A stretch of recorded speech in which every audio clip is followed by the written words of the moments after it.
Coming up on this week's edition of Thunder Insider, we break down how the Thunder hopes to improve in 2014. Steps back and scores! Cold-blooded!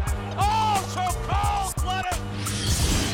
Go one-on-one with veteran Nick Collison. When I head to the arena, I try to have a clear mind, and that's something that I've really gotten a lot better at is my mindset, my approach to the game.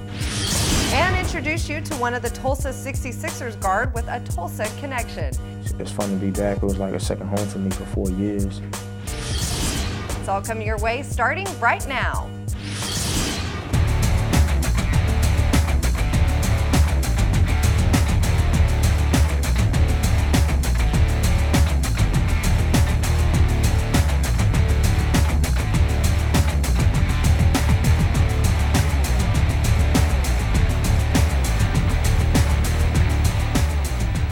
Welcome to this edition of Thunder Insiders. We begin to dive into 2014. Leslie McCaslin alongside Brian Davis, Grant Long. Let's get right into it then. With the new year, of course, comes new challenges. Right now, the Thunder is working through some of those curveballs. They lost a couple at home and then worked their way out of it, beginning in Minnesota in hopes of really continuing to improve, come the month of April down the stretch. Grant, where have you seen this team kind of working through some of those things? Well, I think the trust issue and one other thing, consistency. When I say trust, you got to trust your offense. And I mentioned this before, that this team, the way they're moving the basketball and how their assist numbers are growing and getting and creating open shots through moving the ball, letting the offense generate your offensive opportunities. I think they have come a long way in that area, but you have to trust the offense in order to let that happen, and I think that's what they're doing right now. Let's take a look for just a moment at the opportunity to learn from, for instance, the Brooklyn game when Perry Jones played 10 minutes in the fourth quarter. And Serge Ibaka now is getting closing time minutes in a way that he's never gotten before. You add guys like Rand in the mix.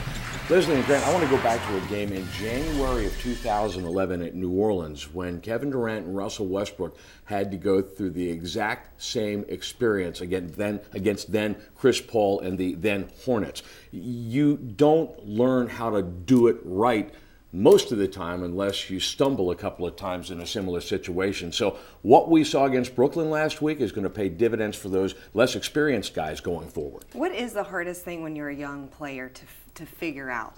I think to find out what it is that you do. You think about this, every young player, rookies or second, third year players, they were the man, so to speak, BMOC on campus in their colleges. But when you get to the pros, you have to find out that special thing that you do.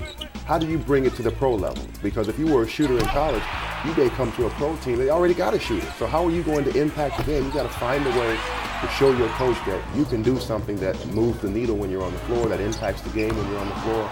And it may not be your shooting. It may not be that skill that you got drafted for. So you got to go through that stumbling phase of how do I impact the game? It might just be on the defensive end. It might be, rebounding the basketball. If you were never a rebounder, you might have to learn how to rebound in order to get on the floor. And then you start branching off of those things to work in your special skill.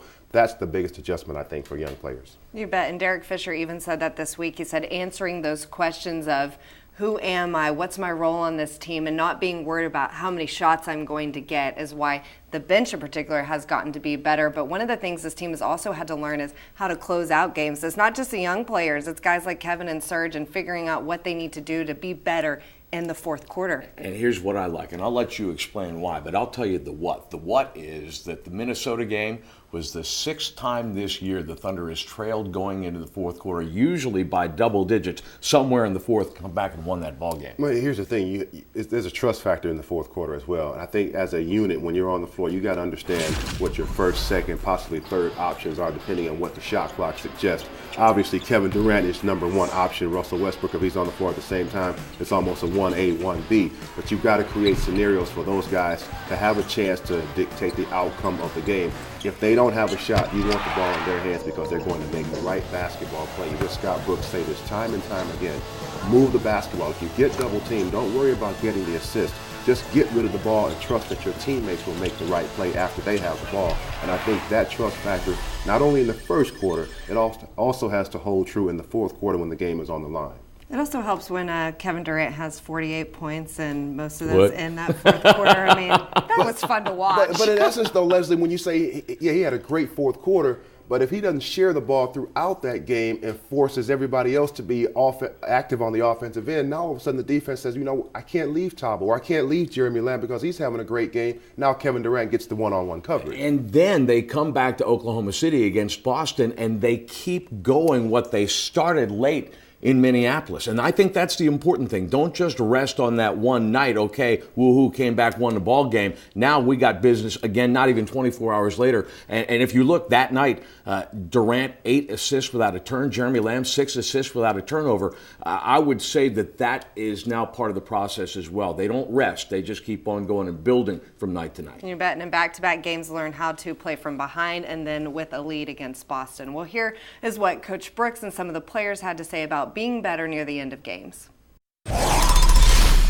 We definitely have to play much better in the fourth quarter. I wouldn't consider it a trend, but it's happened 2 games now that we have to really lock in defensively throughout the game. That's on all of us. I think we kind of let down a little bit early in the fourth, and that came back and played a major role at the end. Teams are going to continue to play.